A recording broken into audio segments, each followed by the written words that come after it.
Pronto, gravando. Então, bora lá, gente. Vamos continuar nossa aula de Direito do Consumidor.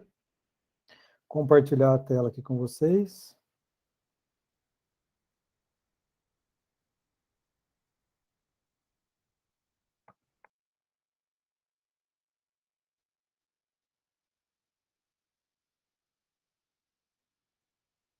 Apareceu aí? Beleza, então, na aula passada, a gente começou falando sobre o conceito de oferta, né, que oferta não era promoção, oferta era o que é colocado à disposição do consumidor para ele ter opção de adquirir ou não no mercado de consumo, tanto de produto quanto de serviços. Ela tem que ser clara, precisa, tem que passar todas as informações que não tragam falsas impressões ou informações falsas para o consumidor. A oferta vincula o fornecedor, então, a partir do momento que ele coloca a oferta em circulação, ele tem que cumprir aquela oferta. A exceção é a questão se tiver um erro grosseiro, que é fácil de ser percebido, e o fornecedor tomar as providências necessárias para explicar aquele erro ali, ele não vai estar vinculado. As questões de publicidade, né, que o fornecedor tem que se atentar para as questões de publicidade, que tem que ser feito da forma que o consumidor identifique de forma fácil, que é uma publicidade, não pode ser uma publicidade disfarçada, e ela não pode ser enganosa ou abusiva, ela não pode trazer nenhuma informação falsa, ela não pode aproveitar da vulnerabilidade do consumidor. E dentro das práticas abusivas, que trazem as questões de vulnerabilidade do consumidor, a gente tem, dentro do artigo 39 do Código de Defesa do Consumidor, o que são consideradas, né, as práticas abusivas. Então, a gente falou da venda casado, que é quando, para comprar um produto, um serviço, você é obrigado a adquirir um outro produto ou serviço. Quando uma empresa envia um produto sem solicitação do consumidor, eles não podem mandar sem que tenha sido previamente solicitado pelo consumidor. Quando o fornecedor exige uma vantagem manifestamente excessiva do consumidor, então, quando ele tenta se aproveitar da situação do consumidor e o consumidor, através da vulnerabilidade, ele não tem meios de se defender daquilo, é uma prática abusiva. Quando o fornecedor ele executa um serviço sem ter apresentado um orçamento para o consumidor, e o consumidor tem aprovado aquele orçamento, então, se ele executa o serviço dessa forma, ele é uma prática abusiva. Se ele coloca no mercado produtos em desacordo com as regulamentações, então, se não está de acordo com o Inmetro, a Anvisa, o Ministério da Agricultura, vendo o tipo de produto, é uma prática abusiva. Se ele eleva sem justa causa o preço dos produtos ou serviços, foi o caso que a gente comentou na aula passada, quando teve a greve dos caminhoneiros, os postos de gasolina, que começaram a aumentar o preço da gasolina sem ter uma justificativa plausível, sendo que eles tinham adquirido o produto no valor antigo ainda, e aí o PROCON foi para cima deles para impedir isso. Então, para aumentar o preço do produto, você não pode se aproveitar de uma situação de uma situação que esteja acontecendo ali, tem que ter uma justificativa plausível, tem que ter pago a mais naquele produto para poder vender mais caro. Então, não pode simplesmente só aumentar porque você quer, ou se aproveitar de uma situação que o consumidor esteja passando. E as questões de reajuste de contratos e cláusulas e tudo mais, que não pode ser diferente do que está previsto no Código de Defesa do Consumidor. A multa por descumprimento não pode ser superior a 2% do valor do débito e os juros por atraso de pagamento não pode ser superior a 1% ao mês. Certo? Então, se tiver qualquer valor superior a isso, dentro das relações de consumo, são considerados abusivos e não devem ser pagos. Depois a gente passou para falar sobre as questões de cobranças, né, a forma que pode ser feita a cobrança do consumidor em relação a dívidas que ele tenha. Então, o fornecedor não pode colocar o consumidor de uma forma que ele fique de uma forma vergonhosa, uma forma vexatória na cobrança. Não pode fazer a cobrança em horários de lazer e de forma constrangedora, do consumidor. Então, ele tem que respeitar os momentos de lazer, não pode, no local de trabalho do consumidor, não pode colocar ele em situações embaraçosas, tem que ser feito de forma discreta, respeitosa essa cobrança. Se a dívida é cobrada indevidamente, o consumidor paga essa dívida indevidamente, o fornecedor vai ser obrigado a restituir aquele valor em dobro ao consumidor, então tem que ter muito cuidado na hora de cobrar o valor, porque você pode ser obrigado a pagar o dobro do valor cobrado, e isso é uma situação que é muito explorada no consumidor.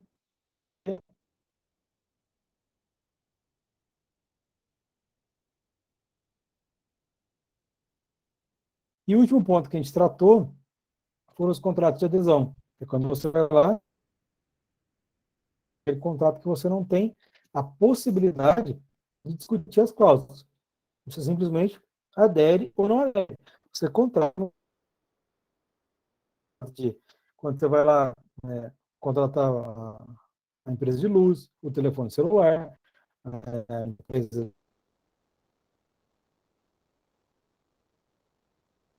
de, de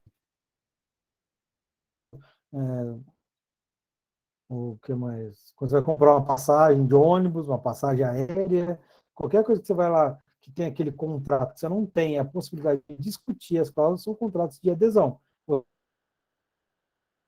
Você quer, você não quer, certo? Mas esses contratos não podem ser feitos de qualquer forma. O fornecedor tem regras que ele tem que cumprir para aquele contrato não ser anulado ou parte dele não ser anulado. Tipo, se tiver cláusulas que restringem direitos do consumidor, essas cláusulas têm que ter em destaque, elas têm que ser destacadas em relação às demais cláusulas do contrato, para que o consumidor consiga bater o olho naquela cláusula de forma clara, que ele consiga identificar aquela cláusula só de bater o olho no contrato. Contratos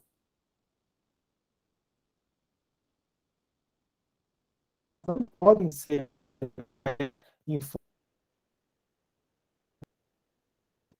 e o foro de eleição que vai discutir qualquer dúvida em relação àquele contrato tem que ser sempre o do foro de domicílio do consumidor. Não pode ser o do fornecedor. Se for mesmo,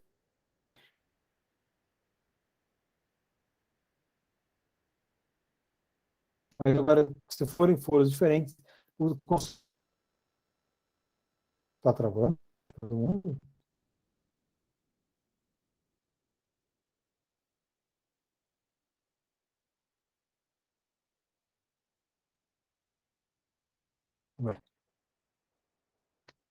Que parte?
Tem? Vocês estão me vendo?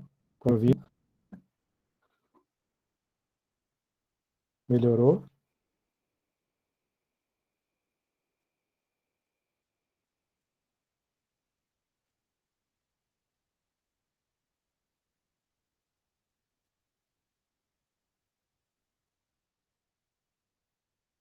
Vocês estão me ouvindo, pelo menos?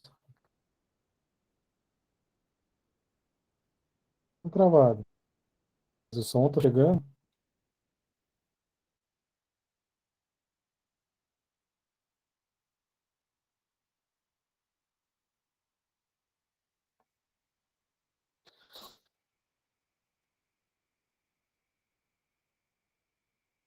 Fica só o som. Vocês precisam me ouvir. E ver, não precisa ouvir, não. Vocês estão me ouvindo bem agora? Mas não fica travando.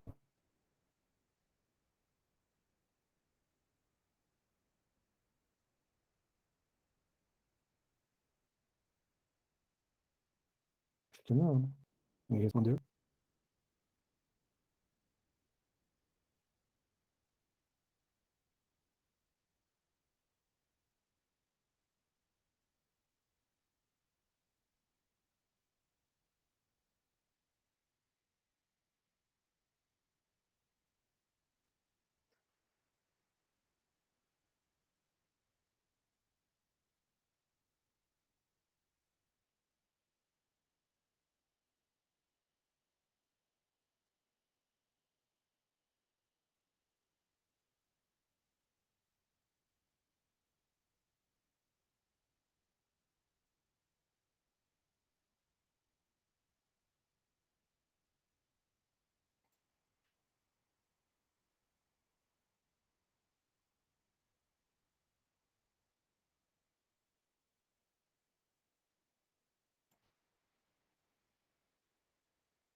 Peraí que eu vou tentar mudar de lugar aqui.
Melhorou, gente? Agora estão me ouvindo?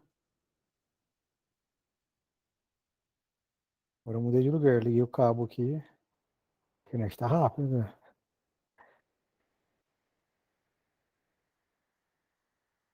Não sei se vocês vão conseguir me ver direito. Pronto. Tô na sala, né? Tá, beleza. Então, vamos lá. Vou tentar compartilhar a tela de novo aqui. Aguenta aí.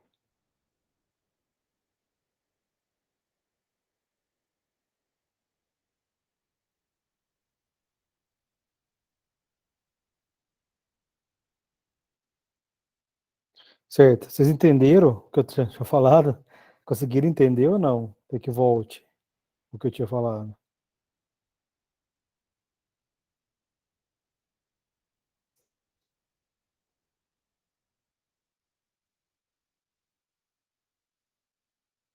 Desde que parte, gente? Aqui, era mais a revisão da última aula, né? De eu voltar tudo. Que parte que ficou ruim? Puder, a revisão deu para entender bem. Se puder voltar do de hoje só, para Não, ajudar. hoje eu não comecei ainda. Eu tava só na revisão. Tá só na revisão ainda? É, Ah, então pode seguir então. Por mim, pode seguir. A Letícia pediu para eu voltar. Que parte que você não entendeu, Letícia?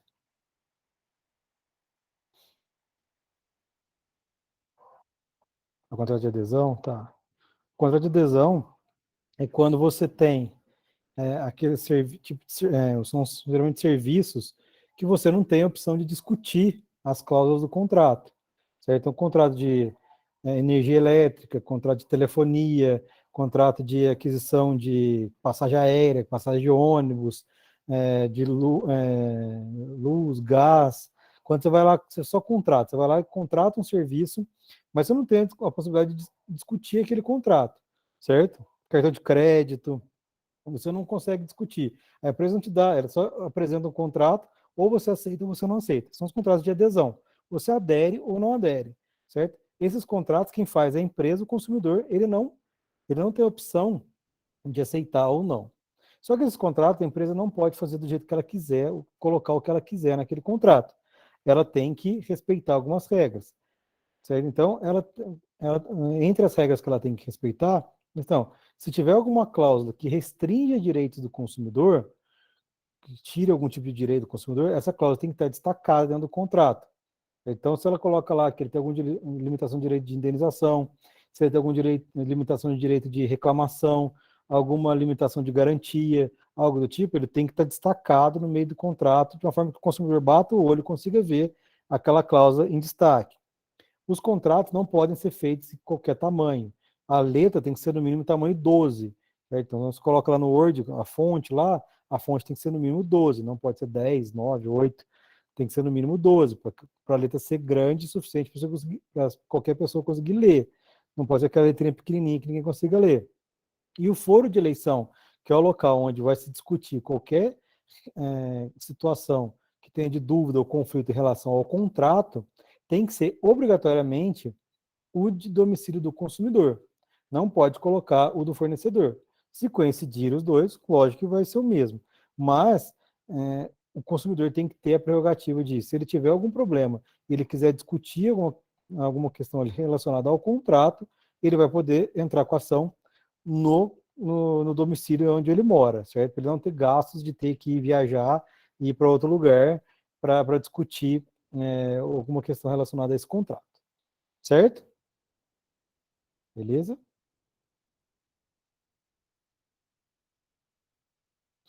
Então, isso foi o que a gente conversou na aula passada. A gente terminou a aula nessa ponta, depois a gente foi lá, fomos discutir os casos, discutir 3 casos de consumidor. A gente falou do Cinemark, falou do Serasa e falou da Souza Cruz, do cigarro. Né? A gente terminou a aula discutindo esses casos. E hoje a gente vai entrar na segunda parte, que é ligada realmente a rotinas, quais são os procedimentos que podem ser utilizados para controlar essas situações. Porque não adianta nada a gente ter tudo isso previsto na lei, todos esses mecanismos que estão aí assegurando direitos do consumidor, regulando essa relação entre consumidor e fornecedor, mas tem que ter mecanismos também que assegurem que isso vai ser utilizado, que isso vai ser praticado. Então, esse é o nosso assunto da aula de hoje, que a gente vai conversar. Seguindo aqui. O controle dessas medidas, ele pode ser feito de 2 formas. Existe tanto o controle administrativo quanto o controle judicial. O controle administrativo, ele pode ser feito pelas agências reguladoras, que são órgãos do governo, que são criados especificamente para regular alguns assuntos. As agências reguladoras, por exemplo, a Anatel, ela regula as questões de telecomunicação, telefonia e internet. A Anvisa, ela regula as questões relacionadas à vigilância sanitária, saúde. A ANA, ela regula questões relacionadas à água, certo? Tem diversas agências reguladoras que são relacionadas a temas específicos, elas são agências que regulam situações relacionadas àqueles temas, porque elas são especializadas naqueles assuntos. Então, ela regula o mercado, elas trazem situações em que o mercado, elas têm conselhos específicos e elas trazem regras específicas do mercado. Por exemplo, quando você tem um problema de telefonia, você liga lá na operadora e a operadora não resolve, uma saída é entrar no site da Anatel e fazer uma reclamação na Anatel. não sei se alguém aqui já fez esse tipo de reclamação, mas ela surte, realmente ele surte efeito. Por quê? As empresas de telefonia, elas têm uma obrigação junto à Anatel, para elas serem concessionárias, elas têm que respeitar padrões de qualidade e não pode ter um número X de reclamações junto à Anatel. Elas têm que ter, pode até ter reclamações, mas elas têm que resolver os problemas lá na Anatel. E aí, se você faz reclamação na Anatel, ela é obrigada a resolver esse problema. Então, é uma forma efetiva de você conseguir resolver um problema junto com uma operadora de telefone. Um órgão que não é exatamente uma agência reguladora, mas ele regula uma questão, é o Banco Central. Se você tiver um problema com o banco, qualquer problema que você tiver com o banco, ameaça o gerente do banco que você vai fazer uma reclamação no Banco Central. Na hora ele passa a te tratar bem. Ele muda da água para o vinho o tratamento que ele vai fazer com você, porque eles morrem de medo de ter um problema com o Banco Central.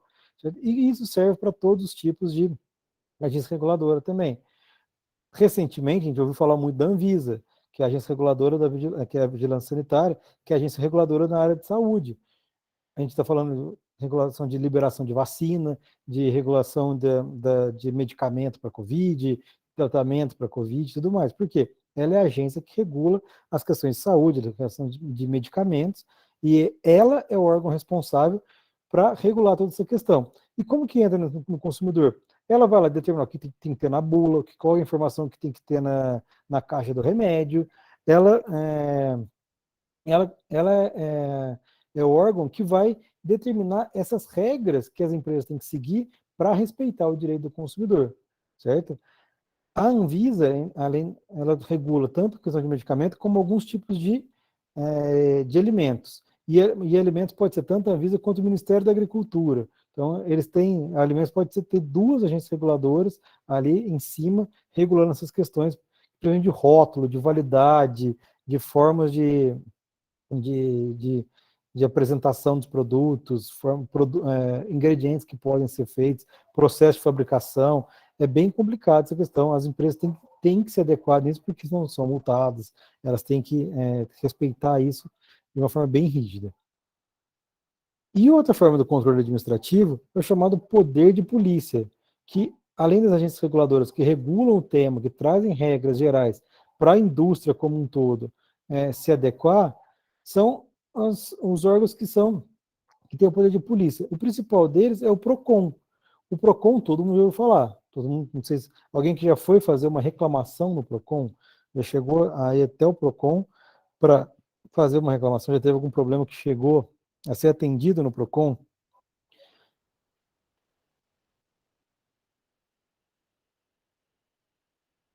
Não? Ninguém?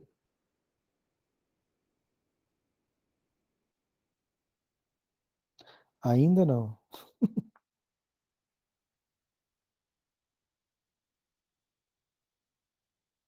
Mas já foi falar do PROCON. O PROCON,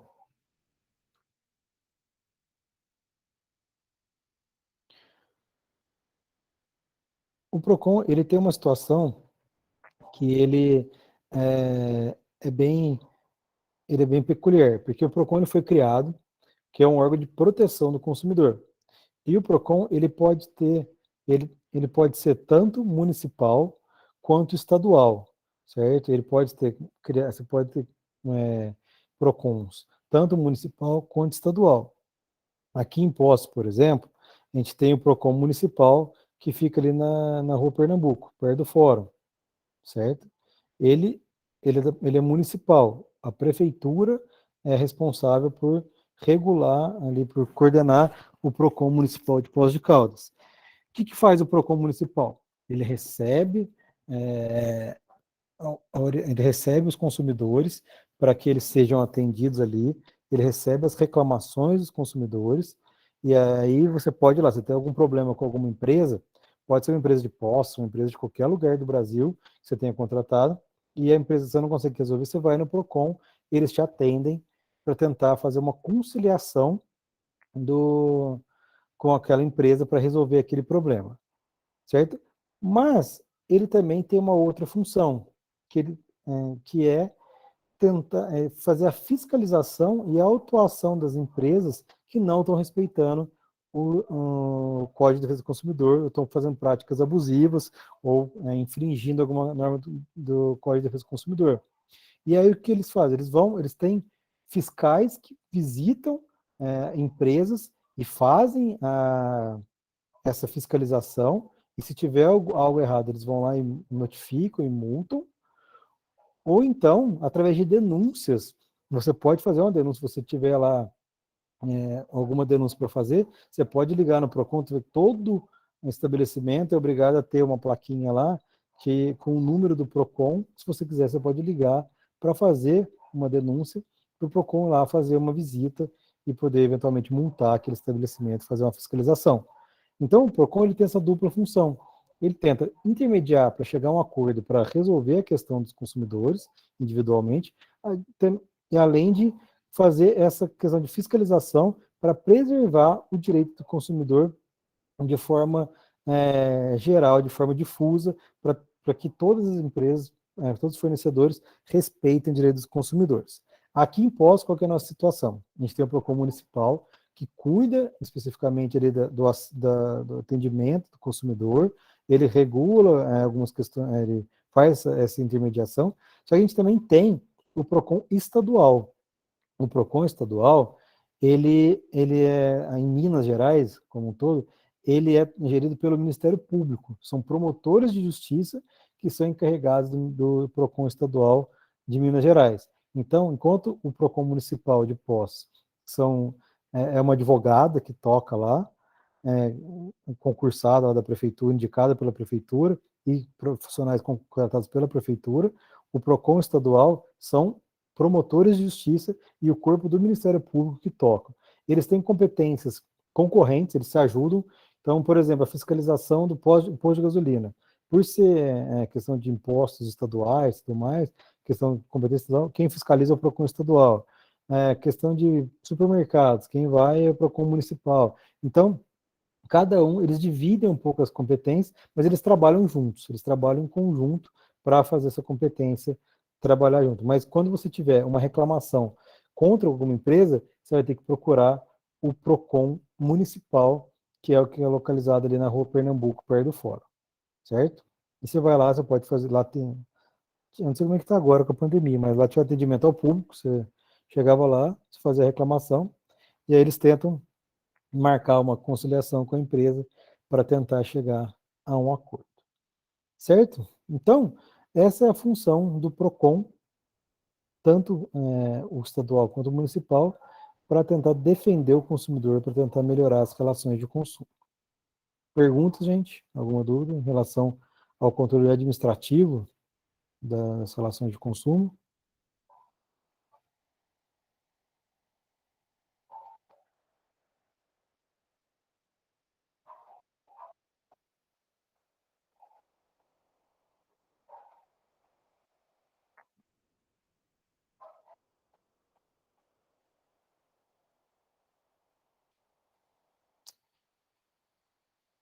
Então, beleza.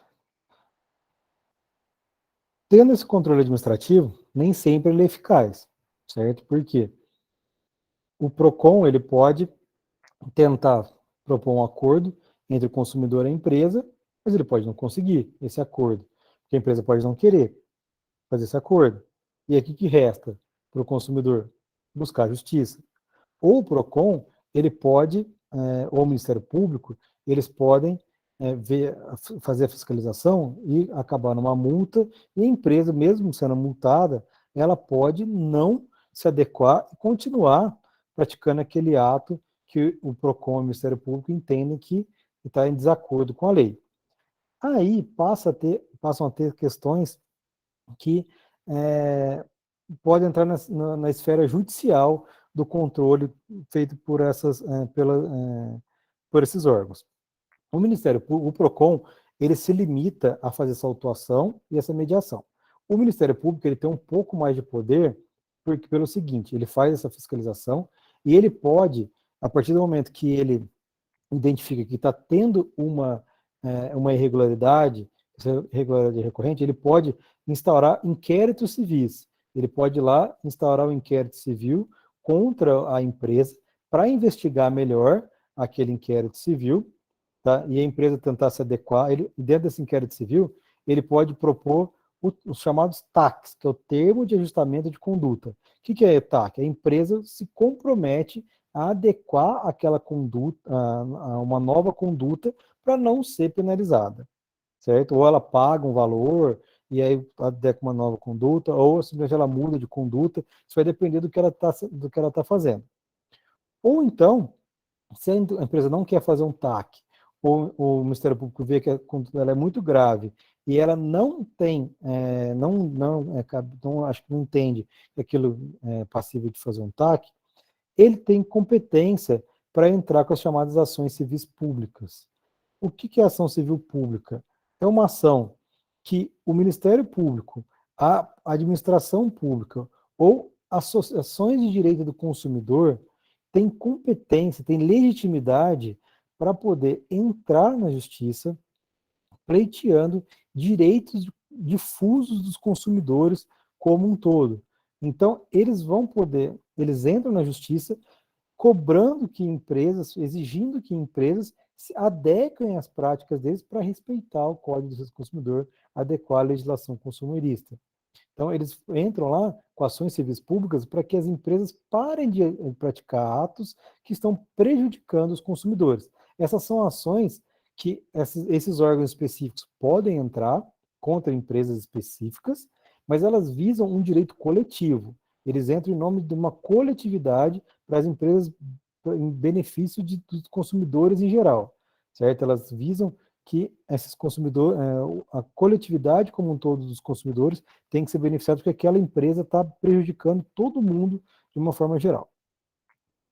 Quando eu tenho casos individuais, por exemplo, eu fui lá no Procon, eu estava com problema com a TIM, por exemplo, eu não consegui resolver, e aí eu quero procurar justiça, eu não posso entrar com uma ação civil pública, certo? Porque é uma ação, um caso particular. Nesses casos, eu posso até denunciar para o Ministério Público e ele entender que a TIM está fazendo uma sacanagem com vários consumidores e entrar com ação civil pública para a TIM se adequar. Mas o meu direito individual, que foi prejudicado, que eu me vi lesado lá de alguma forma, eu só posso procurar a justiça através de uma ação particular. E dentro dessa ação particular, eu posso pleitear meus danos materiais, os meus danos morais, eventual inexigibilidade de débito, se ela estiver me cobrando valores que eu não devo, e uma obrigação de fazer, uma obrigação de não fazer, que a gente falou na aula de ontem, eventualmente, se ela estiver querendo que eu faça alguma coisa, ou eu deixe de fazer alguma coisa, eu posso lá exigir que a empresa não me cobre, ou pare de cobrar, ou pare de me ligar, por exemplo, telemarketing, eu posso uma obrigação de não fazer para a empresa parar de me ligar e me perturbar, é uma questão que você tem que fazer, ou ela tire uma propaganda, uma imagem minha. Entendeu? São questões particulares que eu posso entrar contra as empresas para resguardar o meu direito como consumidor. Mas o meu direito particular, tenho que entrar em ações individuais. Os direitos difusos e coletivos têm que ser pleiteados através de ações civis públicas, pelo Ministério Público, pela administração pública ou por associações de direito do consumidor que têm legitimidade para entrar com essas ações. Certo? Deu para entender a diferença, gente?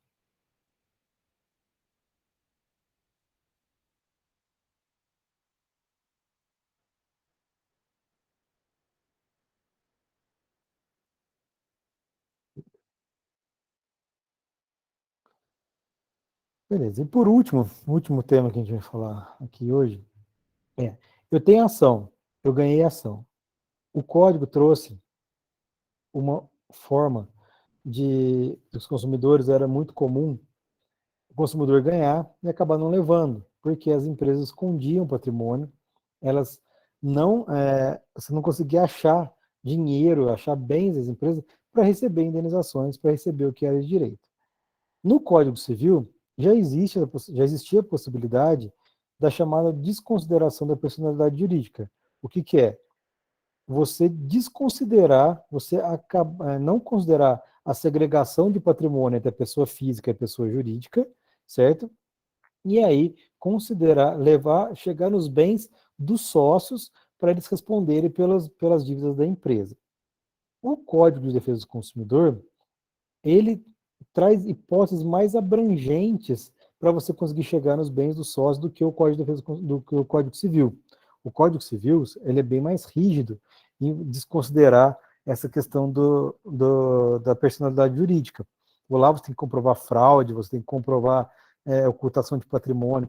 O Código de Defesa do Consumidor, ele, ele é bem, ele é mais brando em relação a isso. Ele tem a teoria maior, teoria menor, tem teorias mais discutidas, mas basta que você mostre uma alegação de abuso de direito, de excesso de poder, de infração de lei, ou violação do contrato social, ou mesmo de uma mera ocultação do patrimônio, assim, de empresa simplesmente não ter dinheiro para pagar que ela deve para o consumidor, já seria suficiente para pedir a desconsideração da personalidade jurídica e os sócios teriam que responder com os próprios bens por dívidas da empresa, contraídas pela empresa, dívidas que foram da empresa, mas os sócios pagarem com os próprios bens. É um mecanismo que o Código de Defesa do Consumidor flexibilizou para que os consumidores não fossem lesados pela empresa e ficassem sem ter os direitos, sem receber pelos direitos que a empresa resguardou. Então, o sócio tem que ter muito mais cuidado quando se trata de relações de consumo, porque eventualmente os bens deles podem ser atingidos por dívidas, por responsabilidade da empresa. E também, no caso de falência, os consumidores eles têm uma certa preferência no recebimento dos débitos que a empresa deixou e os bens dos sócios que forem entrar ali para pagar os bens também podem ser usados e os consumidores eles têm um pouco mais de esse débito do consumidor, ele entra ali de forma preferencial para receber, certo? Então esses são os mecanismos que o Código de Defesa do Consumidor traz para proteger esses direitos do consumidor de uma forma que o código se torne efetivo, que a relação de consumo se torne mais madura e que acabe tendo uma efetividade e que as relações se tornem mais harmônicas, porque as empresas acabam tendo mais medo de serem condenadas, as punições para elas são mais rigorosas e os consumidores acabam ficando também mais conscientes dos direitos, então é natural que as relações acabam ficando mais harmônicas, mais maduras. Lógico que ainda tem abuso tanto de parte de empresas quanto de consumidores. Isso nunca vai deixar de existir. Mas hoje em dia, as relações de consumo, elas são muito melhores do que eram lá em 1990, quando o código foi aprovado e entrou em vigor em 91. Certo? Então, hoje a gente tem que ter consciência que esse código já está fazendo quase 30 anos, está fazendo 30 anos, na verdade, e ele melhorou muito essa relação de consumo em prol do consumidor. Trouxe muito ônus para muitas empresas que sempre andaram na linha, principalmente pequenas e médias empresas que têm muitas obrigações em relação aos consumidores, por problemas que grandes empresas causavam, mas é um ônus que todo mundo tem que arcar para melhorar essa relação de consumo durante esse tempo. Certo, gente? Alguma dúvida? Alguma pergunta? Alguém quer desabafar, contar um caso aí, alguma coisa?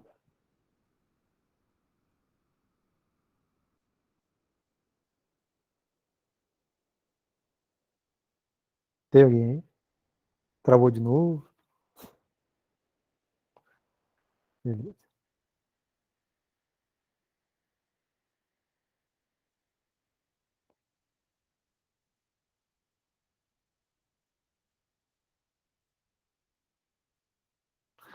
O sócio tem que tomar cuidado. Em direito do consumidor, a chance dele responder é bem maior.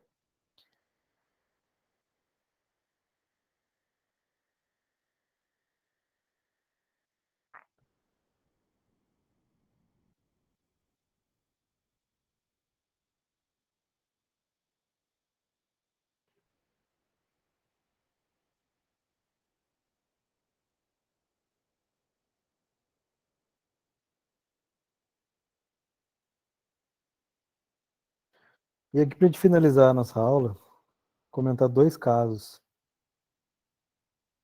que aconteceram reais para vocês entenderem como é que funciona essa dinâmica de fiscalização e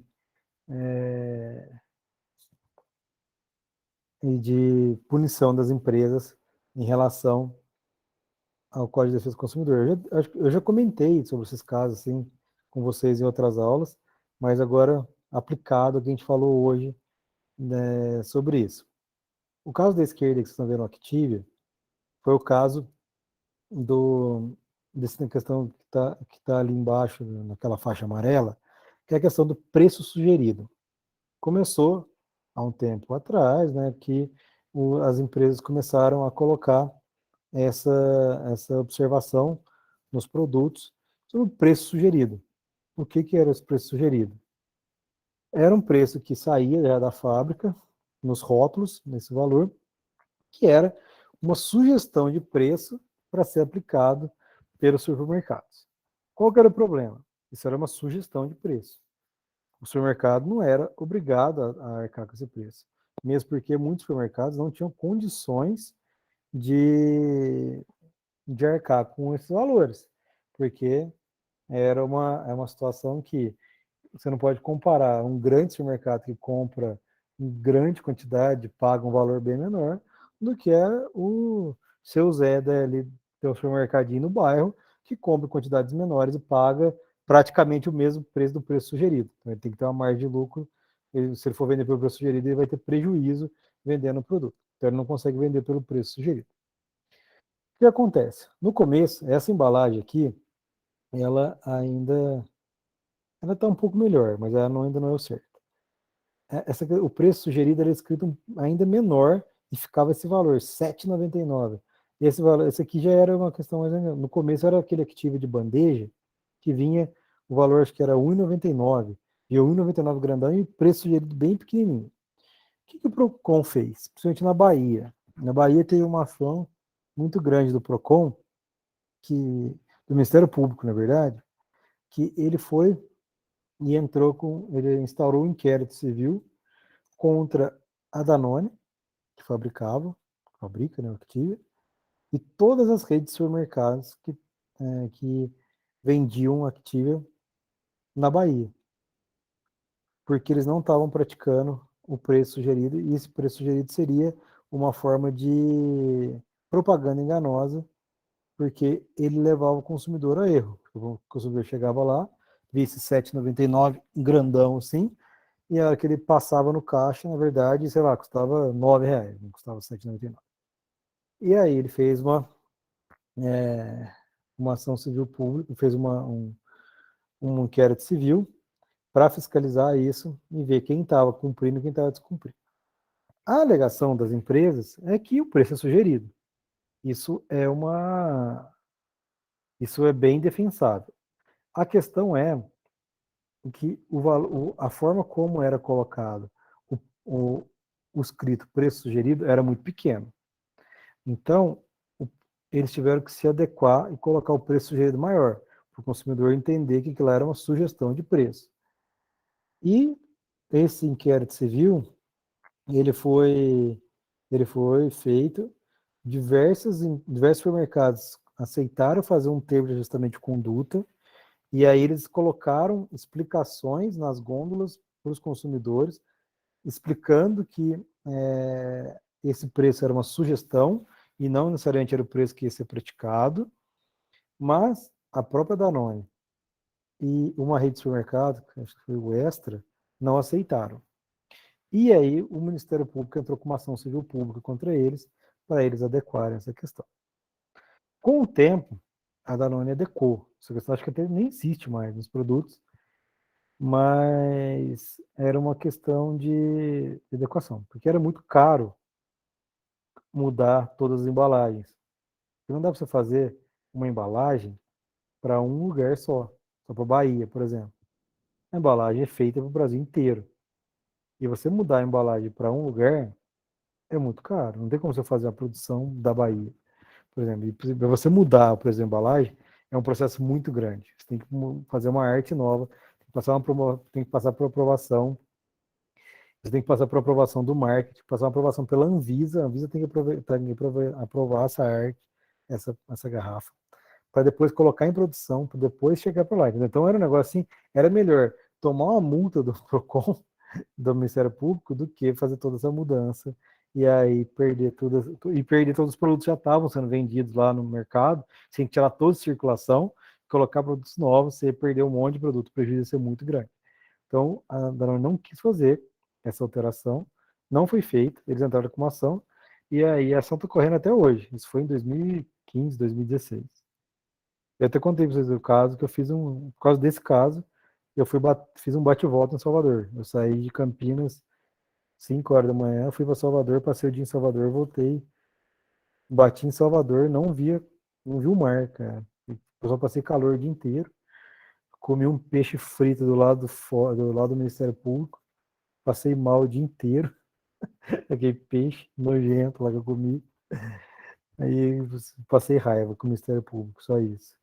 Mas foi um caso, puta, uma voltinha pro inferno que foi esse negócio, cara. Pensa em pegar um avião de manhã, dá 2 horas de voo, 2 horas e pouco de voo, descer no aeroporto, pega um táxi, vai pro Ministério Público, passa umas 4 horas em reunião, pega o táxi, volta pro aeroporto, pega o avião, chega em casa à noite. E você fala, fui pra Salvador, mas não vi nada de Salvador. Não serviu pra nada. Só passa raiva mesmo. E... Mas no final da história, o que tinha que ser, o que é o correto nesse caso, primeiro para explicar qual que é o processo. O Ministério Público foi lá, fiscalizou, fez um inquérito civil, não deu em nada porque a empresa não quis fazer um acordo, entrou com a ação civil pública, está tramitando, e ela vai ser condenada a pagar uma indenização, porque vai para um fundo de apoio à defesa do consumidor para regularizar essa questão, porque ela infringiu sim uma Código de Defesa do Consumidor, porque a questão do preço sugerido era muito pequeno e levava o consumidor a erro, era um tipo de propaganda enganosa. O caso da direita é do Marinex, também foi da Danone. Esse caso, o que foi o seguinte, o Activia também, teve uma época que ele fez uma promoção, que você comprava lá, sei lá quantos Activias, você juntava, só que era bandeja, né? Você comprava aquela bandeja com 8 Activias, você guardava a tampinha de alumínio e aí você trocava por uns Marinex, esses Pirex aí. E as tias do intestino preso, querendo cagar, foram lá e compraram a Activia, né? Que as tias estavam entupidas e aí ainda tinha que podia ganhar Marinex, né? Pô, ficaram loucos, né, no negócio. Cara, e começaram a comprar loucamente a Activia. Só que a Danone não previa que fosse vender tanto. E simplesmente acabou o Morinex. E na época, isso faz bastante tempo, na época não era, ainda não tinha nas promoções aquela questão do enquanto durarem os estoques. Tá? Tem muito, hoje você vê toda a produção, a promoção válida até dia tal, enquanto durarem os estoques. Isso não tinha. Isso veio a partir daí. Por quê? Acabaram os estoques. Eles fizeram, cara, na época, velho, de cabeça não lembro, mas eles fizeram, acho que compraram 300 mil Marinex e esgotou, assim, tipo, desapareceu, sabe? O negócio esgotou muito rápido. E aí o povo lá ia no supermercado querendo trocar por Marinex, não tinha, o povo reclamando no saque. Eles foram lá, compraram, mas dobraram, sabe, o número de Marinex. Entregaram para todo mundo que pediu Marinex. Eles tinham comprovante, todo mundo que ligou no saque, falando que tinha a tampinha lá, eles entregaram, eles tinham comprovante de todo mundo. Só que mesmo assim, o Ministério Público foi e autuou a empresa. Na verdade, lá não foi o Procon de São Paulo, autuou a empresa. Mas por que autuou a empresa, sendo que eles entregaram o Marinex? Porque eles mantiveram a promoção rolando mesmo sem ter estoque do produto. E aí as pessoas iam até o supermercado, compravam o produto e quando tentavam trocá-la no supermercado, não tinha mais a promoção. A promoção, ela tinha já tipo, acabado porque não tinha mais. E aí configurou uma propaganda enganosa. Você atraía o consumidor para comprar um produto, o consumidor comprava aquele produto e na hora que ele ia trocar pelo benefício, ele não tinha mais aquele benefício, porque tinha se esgotado. Qual que era a obrigação da empresa? Na época não tinha enquanto durar esse estoque. Ela tinha que ter parado as propagandas daquela promoção, colocado em todas as portas de supermercado que não existia mais aquela propaganda, colocado nas gôndolas, não fizeram isso. Na época não tinha essa preocupação. Hoje tem. Hoje, se você olhar qualquer tipo de promoção, quando a promoção encerra, todo mundo coloca o mais ostensivo possível que a promoção está encerrada.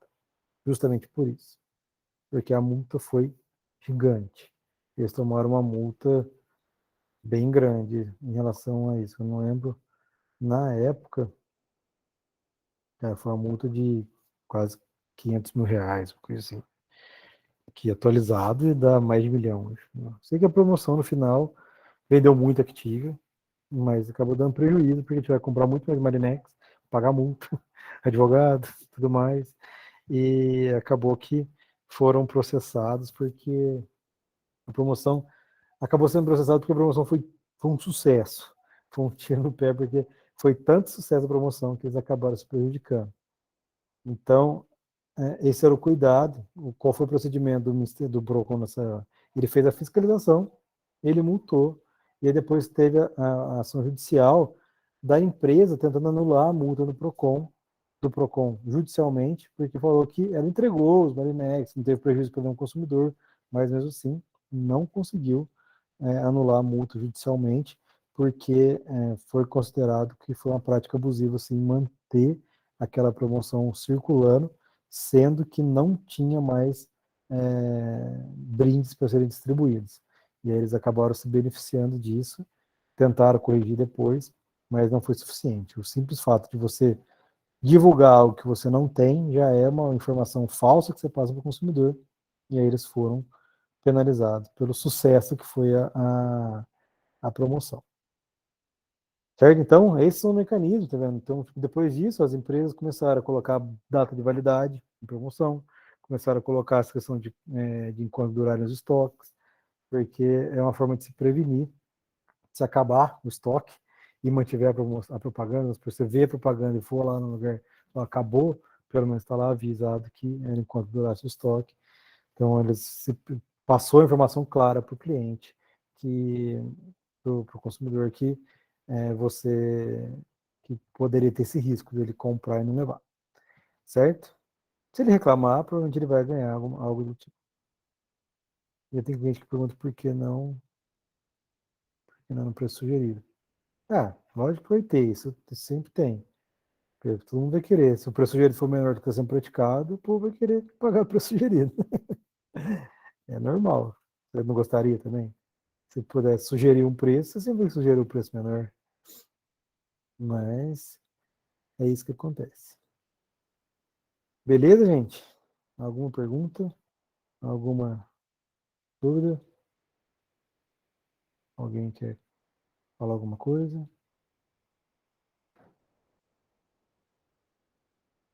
Eu concordei com o primeiro caso, acho que deveria mesmo ter sido multado, mas o segundo eu não concordei muito não, porque de qualquer forma ele cumpriu com a palavra, né? Ele deu o Marinex para as pessoas. Mas eu acho que foi errado esse segundo aí.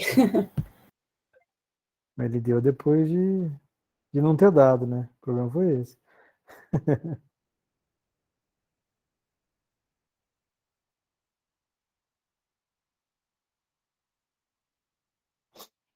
Ele só cumpriu depois que muita gente reclamou, entendeu? Esse foi o problema. Mas eu já vi bastante comércio que eles fazem uma promoção ou alguma coisa do tipo só para chamar os clientes para comprar. Só que aí você chega lá na loja ou você quer alguma coisa assim, nunca tem. Então, isso é proibido, isso é propaganda enganosa. Se denuncia para o PROCON, para o Ministério Público, a empresa pode ser multada. E é um negócio muito louco, porque sabe como é que é como é que é feita a multa desses casos, eles têm uma fórmula, sempre acabou o estoque, tem sempre esse migué aí, né? Eles pegam o Procon e o Ministério Público, eles têm uma fórmula que eles pegam, assim, tipo, eles imaginam qual que é o faturamento daquela empresa no ano e aplicam uma fórmula sobre aquele faturamento. Entendeu? Então, eles pegam lá, põem os agravantes, atenuante, sobre o faturamento da empresa. Então, a empresa, por exemplo, se ela fatura, pega uma multinacional, que fatura 200 milhões no ano, eles pegam, fazem a forma, dá 500 mil. Entendeu? É da cabeça deles. Então, tipo, a multa é sempre pesada. Aí você pega a multinacional, 500 mil, beleza, o cara tem dinheiro pra pagar. Só que você pega um cara de um comércio pequeno, se ele faz uma promoção errada e é denunciado, o cara vai lá, ele não fatura tanto e o Procon vai em cima, ele pode tomar uma multa aí de uns 50, 100 mil fácil. Se o Procon, da cabeça dele, imagina que ele fatura mais do que ele realmente fatura, né? Então é arriscado. É aquele negócio. Além dele se queimar com o consumidor, ele pode tomar uma multa bem pesada aí. Não é tão simples. O pessoal leva muito, acha que é tranquilo, mas é uma situação que tem que tomar muito cuidado.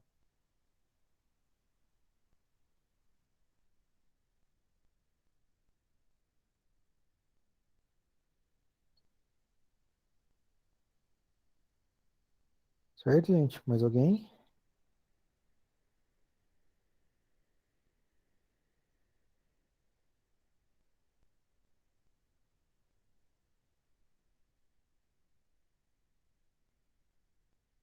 Sem reclamações hoje. Beleza. Então tá bom. Então, finalizar aqui, de parar a gravação.